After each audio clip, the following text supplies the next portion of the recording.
Welcome back to our channel easy learning. मेरा नाम है गीतांजलि और आज हम लोग देखेंगे डेटा रिप्रेजेंटेशन। गाइज आप लोग कहोगे कि डेटा रिप्रेजेंटेशन नाम से तो हम लोगों ने पहले भी अभी टॉपिक पढ़ा था जिसके अंदर हम लोगों ने एक नंबर सिस्टम से दूसरे नंबर सिस्टम में चेंज किया था, राइट। गाइज ये वही है, लेकिन ना इसके अंदर हम लोग क्या कर रहे हैं, वहाँ पे हम लोगों ने सिंपली नंबर्स को चेंज करना सीखा था। मतलब अगर हम लोगों ने यहाँ पे कहीं पे 3 लिखा हुआ है तो हम लोग उसको चेंज करना सीखते थे कि 3 को हम लोग बाइनरी में 11 लिखते हैं। लेकिन व्हाट इफ अगर वहाँ पे -3 लिखा हुआ हो तो उसको रिप्रेजेंट करने के लिए भी हमारे पास कोई ना कोई तरीका होगा ना इन कंप्यूटर, राइट।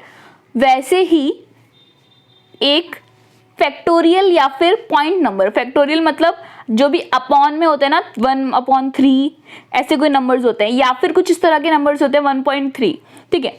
इस तरह के जो भी नंबर्स होते हैं उनको रिप्रेजेंट करने के लिए भी तो कोई ना कोई तरीका होना चाहिए। अब एक्सपोनेंट्स मतलब कोई ऐसा नंबर जिसके ऊपर पावर दे रखी है उसको रिप्रेजेंट करने के लिए भी हमारे पास कोई ना कोई टॉपिक होना चाहिए ना, कोई ना कोई तरीका होना चाहिए ना हमारे पास। और मैग्नीट्यूड का मतलब तो सिंपली यही था कि हम लोग 3 लिखा हुआ है, ठीक है, लेट्स से 3 लिखा हुआ है, -3 हो +3 हो डजेंट मैटर, 3 को रिप्रेजेंट करने के लिए भी कोई तरीका होना चाहिए, राइट।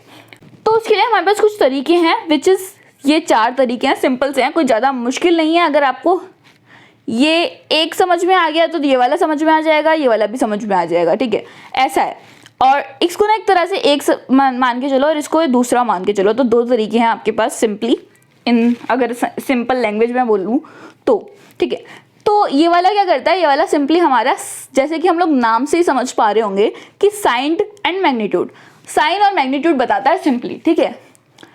और ये IEEE स्टैंडर्ड जो करके वो है फॉर्मेट है, ये ना हमारा ये बताता है कि फ्रैक्शनल नंबर्स, पॉइंट नंबर्स या फिर हम लोग एक्सपोनेंट्स को कैसे हम लोग बता सकते हैं, कैसे हम लोग कंप्यूटर को बता सकते हैं कि ये ऐसा नंबर है इन 0 और 1 की फॉर्म में, ठीक है।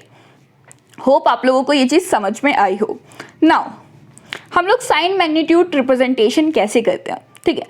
साइन मैग्नीट्यूड रिप्रेजेंटेशन बहुत ज़्यादा सिंपल है, क्योंकि इसमें हमें सिंपली अगर कहीं पे भी प्लस लिखा है, अगर +3 लिखा हुआ है मैंने, तो मेरे को सिंपली 0 1 1 लिख देना है, ठीक है। और अगर कहीं पे -3 लिखा हुआ है तो मेरे को सिंपली 1 1 1 लिख देना है। होप आप लोगों को समझ में आई हो। अच्छा, इसके लिए ना एक डिफरेंट तरीके का हमारा फॉर्मेट होता है कि ना, जैसे लेट्स से कि मेरे पास एक 32 बिट आर्किटेक्चर है, ठीक है। आप लोगों ने सुना होगा 32 बिट्स, 64 बिट्स के विंडोज़ हमारी आजकल चल रही हैं, जो अभी रिसेंट में चल रही हैं हमारे पास, ठीक है। तो वही बिट्स जो होता है ना, एक्चुअल में डाटा स्टोर करने का एक फॉर्मेट होता है कि इतने से लेके इतना बड़ा डाटा हम लोग एक बार में स्टोर कर सकते हैं, राइट। तो हम लोग यहाँ पे क्या करते हैं, यहाँ पे हम लोग 32 बिट ना यूज़ करके हम लोग 31 बिट यूज़ करते हैं for magnitude, and sign bit एक हमारी रिजर्व्ड रहती है जो कि हम लोग कहते हैं MSB, ठीक है। MSB का मतलब होता है most significant bit, right. And last bit जो होती है वो हमारी होती है लीस्ट सिग्निफिकेंट बिट, LSB, ठीक है। ये बोलने के लिए होता है, तो मेरे को ये चीज़ बतानी थी इसलिए मैंने आपको बताई है। नाउ हम लोग जो MSB होता है ना, उसके अंदर हम लोग स्टोर करते हैं 0 या फिर 1, ओके। होप आप लोगों को समझ में आई हो। अच्छा, अगर हमारे पास कोई एक नंबर है जो कि 11 है, ठीक है, 3 को हम लोगों ने उसमें बाइनरी में चेंज किया विच इज़ 1 1, तो 1 1 हमारे पास आंसर आ गया, ठीक है। अब उसको हम लोगों को 32 बिट में अगर रिप्रेजेंट करना है तो मैं कैसे करूँगी। Guys you guessed it right कि हम लोग सिंपली आगे 0 लगा देंगे, ठीक है। हम लोग 0 लगा देंगे जब तक हमारे 32 बिट्स जो है ना वो पूरी नहीं हो जाती, और फर्स्ट बिट तो हमारी रिजर्व्ड रहेगी कि ये बताने के लिए कि वो -3 है या फिर +3 है, ठीक है, +3 है या फिर -3 है, सिंपली, ठीक है। तो इस तरह से हम लोग साइंड मैग्नीट्यूड रिप्रेजेंटेशन कर सकते हैं। नाउ हम लोग वंस कॉम्प्लीमेंट और टूस कॉम्प्लीमेंट कैसे कर सकते हैं।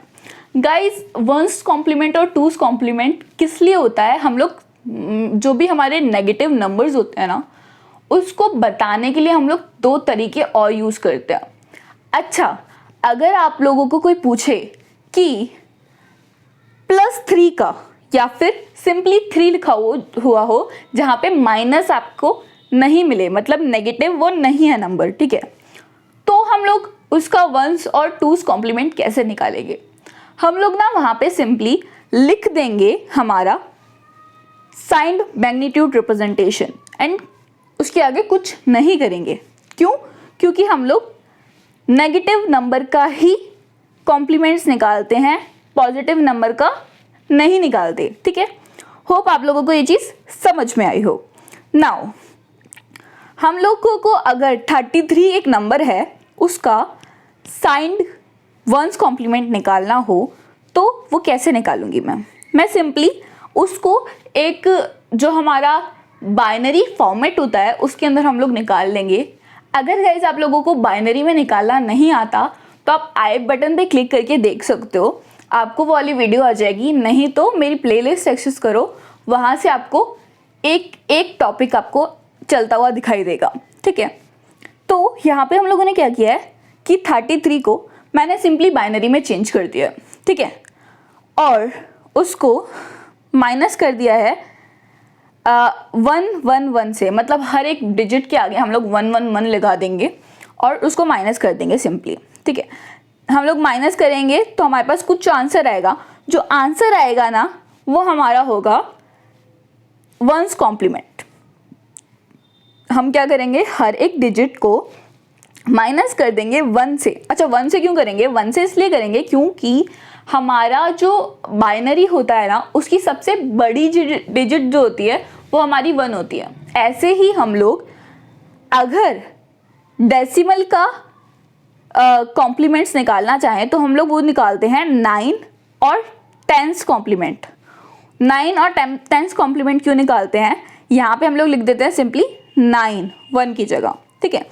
वो हम लोग कैसे करते हैं उसको जानने की हमें ज़रूरत नहीं है क्योंकि काम नहीं है उसका, बाकी आप लोग बुक में से देख सकते हो, इसके बारे में भी टॉपिक दे रखा है, लेकिन ये जनरली हमारे पेपर्स में नहीं आता, तो मैं ये वाला टॉपिक नहीं लूँ तो बेटर है, कोई दिक्कत नहीं होता उसमें, ठीक है, क्योंकि इसके बारे में हम लोग आगे आने वाले सेमेस्टर्स में बहुत अच्छे से पढ़ेंगे, तो अभी एग्ज़ाम के पास होने के पॉइंट ऑफ व्यू से पढ़ते हैं ना, ठीक है। तो अब हम लोग टूस कॉम्प्लीमेंट कैसे निकाल सकते हैं? हम लोग टूस कॉम्प्लीमेंट क्या कर सकते हैं, हम लोग सिंपली +1 करेंगे एंड हमारा आंसर आ जाएगा टूस कॉम्प्लीमेंट का। अच्छा गाइस, अगर आप लोगों को प्लस और माइनस करना भी नहीं आता तो उसके लिए भी मैंने लास्ट वीडियो डाली है जिसमें मैंने एडिशन एंड सब्ट्रैक्शन टॉपिक डाल रखा है, आप वहाँ पे जाके उसको एक्सेस करो, वो मस्त है। उससे अगर आपको समझ में आता है तो बढ़िया है, नहीं आता है तो और भी यूट्यूब पे बहुत सारी वीडियोस डली हुई हैं, वहाँ पे सर्च करो addition and subtraction in binary और आपको निकल करके आ जाएगा, ठीक है। अच्छा अब यहाँ पे हमारे पास ट्रिक है, अगर आपको नहीं भी आता इट्स ओके, नो प्रॉब्लम। यहाँ पे एक ट्रिक है जिसमें ना हम लोग वंस कॉम्प्लीमेंट भी निकाल सकते हैं, टूस कॉम्प्लीमेंट भी निकाल सकते हैं, लेकिन याद रखना कि वो फॉर्मेट जो लिखा हुआ था ना मैंने यहाँ पे, ये वाला फॉर्मेट जो है ना वो लिख देना, प्लस माइनस और उसके ऊपर नंबर्स जो भी लिखे हुए थे वो लिख देना अपने आप, ठीक है। 111 ही लिखना है आपको हर जगह पे और यहाँ पे सिर्फ एक 1 लिखना है, ठीक है, ये चीज़ याद रख के। नाउ ये ट्रिक क्या है हमारी? ट्रिक सिंपल सी इतनी है कि वंस कॉम्प्लीमेंट अगर निकालना है मुझे तो वंस कॉम्प्लीमेंट के लिए मैं क्या करूँगी कि ना सारे के सारे जो भी नंबर्स है ना उसको उलट दूंगी, मतलब जहाँ पे भी 1 लिखा हुआ है उसको मैं 0 कर दूंगी, जहाँ पे भी 0 लिखा हुआ है उसको मैं 1 कर दूंगी। यही चीज़ हुई है यहाँ पे। अब ये नंबर कुछ होगा, इसका कोई भी मैग्नीट्यूड होगा एक्चुअल में, मतलब डेसिमल में कुछ होगा वो नंबर XYZ, ठीक है, मुझे नहीं पता क्या नंबर होगा अभी, ये मैंने रैंडमली नंबर डाल दिया था। उसका मुझे अगर वंस कॉम्प्लीमेंट निकालना है तो मैं कैसे निकालूंगी कि हर एक डिजिट को उलट दूंगी, ठीक है। अब टूस कॉम्प्लीमेंट कैसे निकालेंगे उसके लिए भी मेरे पास एक ट्रिक है। हम लोग क्या करेंगे, पीछे से चलते रहेंगे और देखेंगे कि पहला 1 कहाँ मिलता है मुझे। जैसे ही मुझे पहला 1 यहाँ पे मिल गया, जैसे ही मुझे पहला 1 मिला मैंने पहला 1 भी कॉपी किया और आगे के पीछे के सारे डिजिट जो भी हैं सारे 0 ही होंगे, ऑब्वियसली बात है, तो सारे 0 जो भी हैं वो कॉपी करके नीचे लिख दिए और उसके बाद से सबको जैसे यहाँ पे उल्टा था हमने वैसे ही उलट देंगे। क्या करेंगे, पीछे से देखेंगे, यहाँ पे देखा मैंने 1 है, 1 को मैंने सेम लिख दिया 1, उसके आगे वाली जो भी डिजिट है 0 है तो 0 को 1 कर दिया, बाकी के आगे की जो भी डिजिट्स हैं उनको मैंने उलट दिया है। ठीक है, होप आपको ये ट्रिक भी समझ में आई हो। और नेक्स्ट वीडियो में हम लोग देखेंगे IEEE रिप्रेजेंटेशन। तो तब तक के लिए बाय बाय।